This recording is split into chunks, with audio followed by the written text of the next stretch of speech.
Hi, katzcradul here. While checking drudgereport.com this morning, I ran across the following article that appeared in the Washington Times this morning. The title, Senate Votes to Keep White House Closed, Slaughterhouses Open.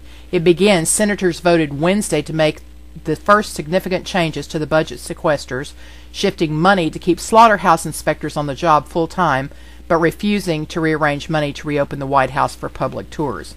Well, I don't know what's up with this public tours thing. I think it's laughable. When we talk about the cuts that need to be made in the federal budget, the White House tours would hardly be the first thing that would come to my mind. What an insignificant cut when you look at the total federal deficit. It's just a dog and pony show to me. But what I really want to draw your attention to more is that they had considered cutting the budget for food inspectors, specifically meat inspectors. It says without that addition money, federal inspectors were going to have to be furloughed, and meat packing plants can't operate without inspectors on site. That would have made a serious dent in U.S. meat production. Industry officials had predicted that the U.S. would produce 2 billion pounds less beef and pork and 3 billion pounds less poultry if the inspectors were furloughed. So they're not through with this sequestration thing, and I'm telling you, they're not going to go and reinvent the wheel and start looking at new things, I don't think. They're going to look at things they've already considered. So if we're looking at budget cuts down the road, that might be a real possibility that meat inspectors were cut and that meat production would fall off.